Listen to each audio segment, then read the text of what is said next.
Let's bring in Peter Schiff. He's CEO of Euro-Pacific Capital, and Michael Cugino, President and Portfolio Manager at Permanent Portfolio Funds. You know, Michael, if there's anything that we know about fiscal policy, it's that there's nothing permanent. And I wonder to what extent, as an investor, you can invest with any sense of confidence now that it may be, you know, another 2 months before we're dealing with sequestration. The debt ceiling looms just around the corner. Policy is increasingly ad hoc. Yeah, it is. And I would say don't do anything drastic come Wednesday. I think, you know, we specialize in being diversified at all times, protecting investors against multiple scenarios on the downside while also trying to make them profit from multiple scenarios. And so for us, that means being diversified, you know, pretty comprehensively between commodities, precious metals, various stock market sectors, U.S. and non-U.S., as well as bonds of varying maturities and credit quality. So that's how we're playing it right now. Peter, what about you? Well, you know, the only way to avoid going over a fiscal cliff is to throw the dollar over a currency cliff, and that's probably what we're going to do. You know, you've got the president, you've got Congress. They want to spare Americans from the higher taxes. Well, there is no way to spare us from higher taxes. If we're going to have big government, we have to pay for it one way or another. And the politicians may not have the integrity to raise income taxes, but they sure are going to raise the inflation tax big time. So you got to get out of dollars. You got to, you know, buy gold and silver. I agree with your other guest on that. Look at these emerging markets. Anything you can do to get out of the dollar, because if you're left holding dollars, you're going to be left holding the bag, because the dollar is going to lose a lot of value because the government has to raise revenue somehow. And what they're going to do is they're going to take our purchasing power. You know, Peter, we're 5 hours here from New Year's Day in the East, so I don't want to be all negative on New Year's Eve, but you and I probably think the same way about the demographic cliff that's coming.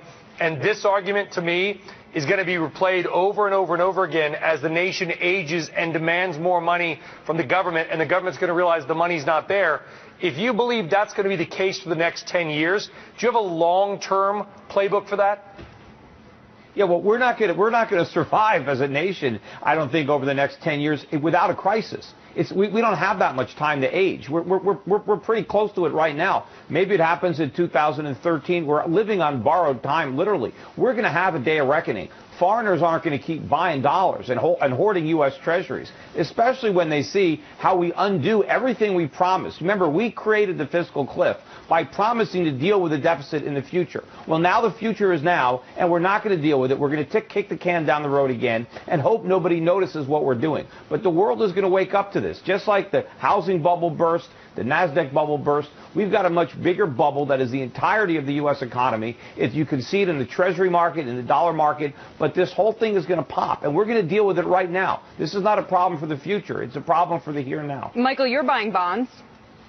Yeah, I mean, our fear is that you have a deflation, a depression, another balance sheet issue or whatever, and treasuries, high-grade corporates, those sort of bonds will protect you. I agree with a lot of Peter's comments on the longer-term side of things. We're not only eroding purchasing power with higher taxes, but also with inflation and inflating away our currency. The only control against that, though, is that the rest of the world is worse off than we are, and that's why treasury prices have remained much higher. People are continuing to buy the dollar even when it was downgraded, buying treasuries, and despite all the woes we have here, they're worse in many other parts of the world. So I do agree with those. That just shows you how irrational it is, that people bought the dollar as a safe haven from the dollar, or treasuries rather, but we're not better off than every place else. We're worse off. Yeah. We're borrowing from everybody. I agree. Hey, guys, with your Michael and Peter, let's table this till the new year because we want to go out with a good feeling. We should go into it a little bit more, yeah. We'll do it after the new year because it's getting to New Year's Eve.